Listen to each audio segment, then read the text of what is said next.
Hello, Internet. Welcome to Gambit. Oh, wait, wrong channel. Hello, everybody. My name is Micah, and today we're making everyone's favorite murderous bunny mascot. No, the other one. The one that likes to prance around a pizza-themed building? No, the one that's also a security guard.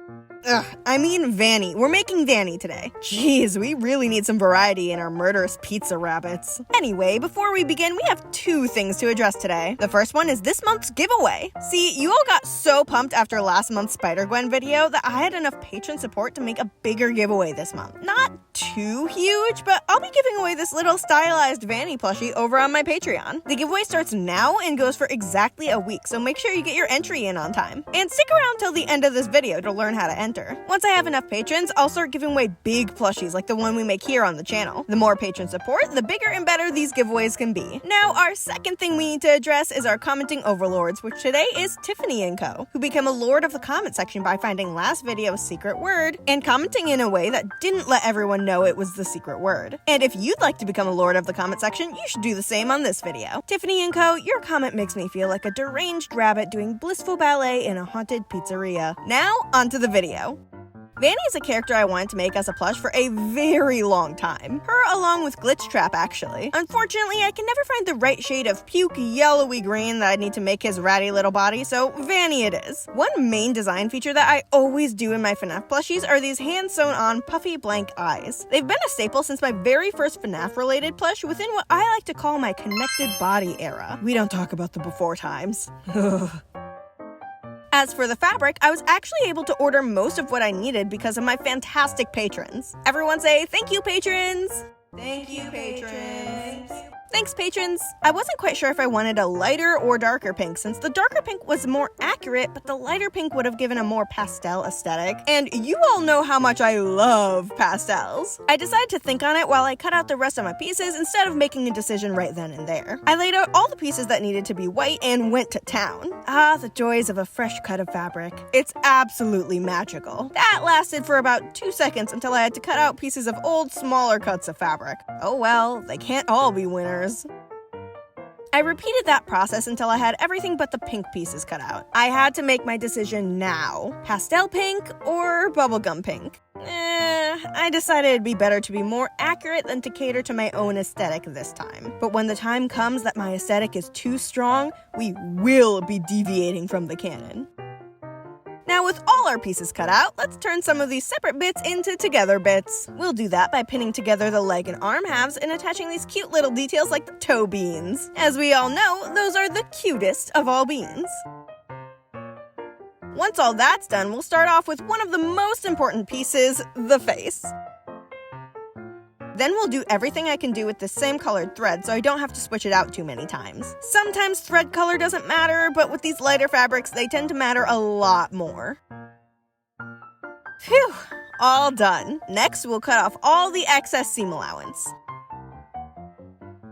Now that I have this lovely pile of discarded thread and fabric bits, I'll scoop them up in the most satisfying way possible and toss them all out at once instead of having done the logical thing by tossing the scraps as I went. Don't judge me, I like making piles of things. Moving on, we have to attach the insides of the bunny's ears, sew together the snout, and add some decorative stitching to all the pieces that are supposed to look roughly patched together by the hand of a newly minted kid unaliver. Now, obviously I cannot actually roughly patch them together because that would make for a horrible and not very durable plush. Not to mention, it just wouldn't have that same, I'm yearning for a hurting, children that is, energy. You know? I also have to make some extra faux seams to make it look like more of the body was stitched together than it really was. And I think now is a good time to let you in on the first part of this video's secret word. That'll be OR. Keep an eye out for the second part hidden somewhere in this video. With all these details put together, we'll snip off all the extra threads from every single stitch I made. Then we'll do the required pinning for the arms, legs, and the back of the head. Now, I bet you're thinking we'll sew together all those pieces we just pinned. No, silly goose. Why would you think that? We need to sew together all the details I completely forgot about. Ha ha, silly goose.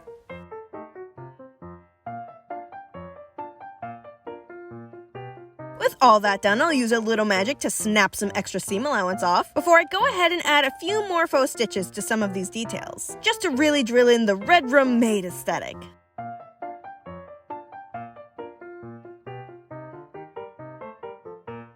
We'll do a little more pinning to get the legs on the back of the body and ears together.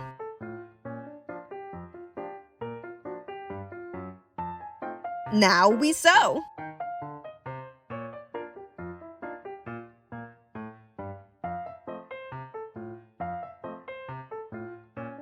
Next, we'll cut off this extra seam allowance, get the legs on the body, and turn the ears right side too. And with the ears turned, I had to decide exactly how I wanted to make them hold their shape. I could use wire like I did in all my past rabbits so they're posable, but then the plush wouldn't be as cuddly. I guess my best bet in this case would be to use foam!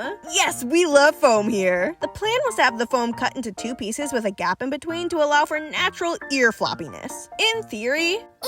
In-game theory! Sorry, wrong show again. In theory, this should have worked. Should have. What actually ended up happening is the fabric somehow was able to hold itself up pretty well, which just does not happen on its own. My best guess is that there was just too much foam still giving it structure that it was unable to flop like I wanted it to. It's alright though. They still have a bit of flop, and they're far more cuddly than if they had wire in them, so overall, it's still a win in my book. Then I went ahead and attached those legs to the front of the body and got that snout closed up.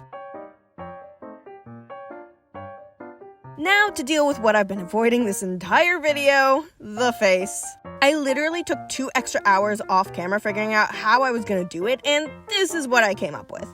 I'm going to be using an eyelash stencil. I'll pin down some big black pieces, use the measurements I took during my 2-hour brain melting sesh, and pin my stencil in place. Then, once I've sewn around it, I'll pray it's actually in the right spot, and once the plush is stuffed, sew on my iconic puffy Fnaf eyes. While there's about a million different ways I could have done these, this is the only way I could get clean, pointy eyelashes without the ability to embroider them. And now we're ready for the interesting part. We'll be cutting off all the extra black fabric, revealing the hopefully fabulous eyelashes within.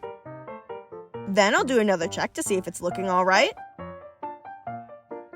before I snap the other one in place. In the end, it should look something like this. I do have a little leeway with the placement of the eyes though. The lashes go further under than necessary, and I could back the eyes up onto the lashes even more if I have to. Hopefully that'll be just enough for me to be able to place them perfectly. It's at this point in every project that I go, wow, I'm basically almost done. This'll take no time at all. When that is fully not the case. But it is the point in every project where you can really start seeing the whole thing coming together. Now, if you saw my Bluey Make a Plushie With Me video, you'll know that I changed how I attach ears like these. It's a much better way that ensures stability and proper placement. And you know who apparently didn't get that memo? If you guessed the Micah who made this Vanny plush, you'd be correct. I don't know what I was thinking. Maybe something about wanting the ears to be floppy? But it was not smart, because I had to essentially sew the ears on again by hand later on. Like most other adults, I should have learned my lesson from Bluey, and yet,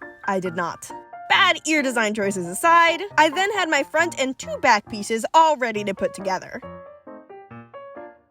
I then went ahead and started pinning. Not without a bit of trouble though, because of those damn ears. Okay, I'm still not over it. Why in the world would I think this was a good idea? What happened to the plan, Micah? We had a plan for this sort of thing, and you just threw it away.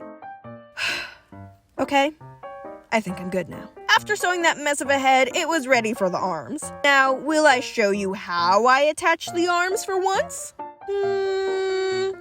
No.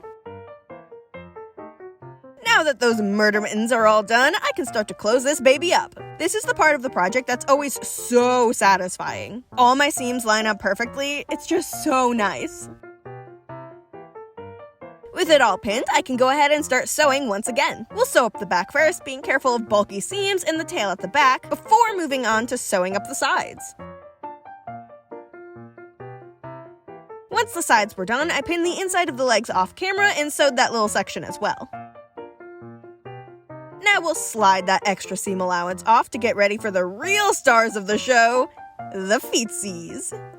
Don't take that out of context. Now we'll just attach those little buggers in place, and then we're ready to turn this funny bunny right side too.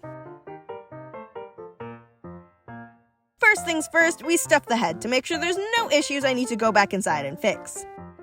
This was around the point when I realized that maybe putting the ears in the seam, like we had previously decided was a bad idea, was possibly, gasp, a bad idea. But no time to dwell on the past, because it's bean time. Because this was my first time using this size pattern, I wasn't quite sure how much to weight it. I went back and forth, adding just a little bit more to each limb until I found the perfect balance. Then it was time to finish off the stuffing.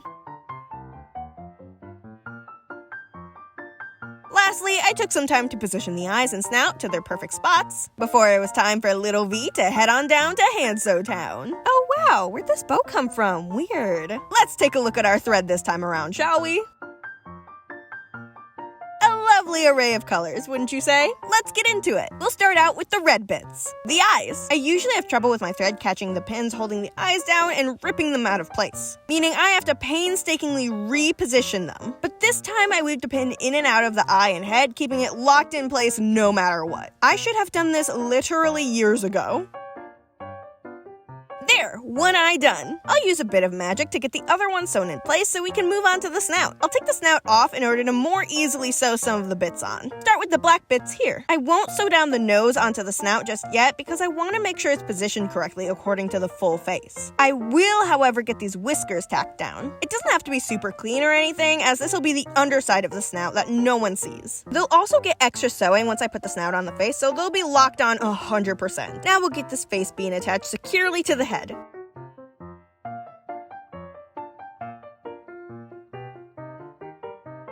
Then it'll be time to position and sew on the nose.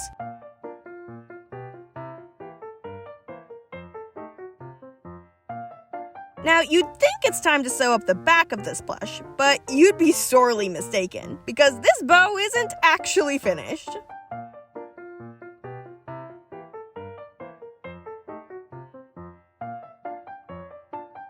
Now the bow is done. Heading back over to the plush, we need to add the all-important toesies to the feet.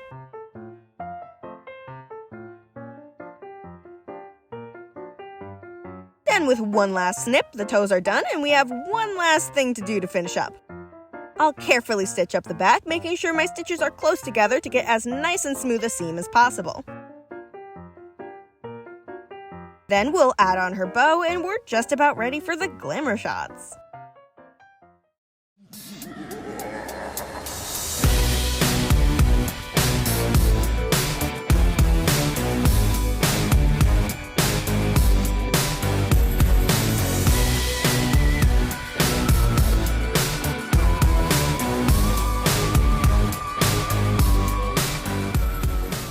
Thank you all so much for watching. I really hope you enjoyed. We're gonna give a big thank you to my Pixie tier and above patrons who are on screen right now. They get plenty of benefits over on Patreon, including plushie giveaways. Like I showed off at the start of the video, this month's giveaway is for a mini stylized Vanny plush. It would be worth over $70 if it were on my shop, but keep in mind, I do not sell fan art. So when you see these fan art giveaways, they're usually one of a kind and will only be given away to one person one time over on my Patreon. To enter this giveaway, all you have to do is be a Pixie tier or above patron on my Patreon and comment on the new giveaway post up right now following the topic guidelines written there. Thanks to all my patrons' support, I'm able to do this bigger giveaway this month. But the giveaways can and will get bigger with more support. So if you want to help make that a reality, make sure you check out patreon.com/sewmicah or click the link in the description. Oh, of course, and your second secret word part is ANGE. So go and comment the full secret word in a way that doesn't immediately let everyone know it's the secret word, and you may just be featured at the start of the next Make a Plushie With Me video. Last real quick thing before I go, there will not be a plushie breakdown for this plush. Since the pattern is so similar to many other plushies I've done, there's not really much to break down. But no need to worry, I still make breakdowns when I try something new or make a new pattern. That is it from me. Make sure you disassemble that subscribe button and slice open that bell. And don't forget to check out my last Fnaf Make a Plushie With Me video featuring Sundrop and Moondrop from Security Breach. Enjoy, and I'll see you all next time.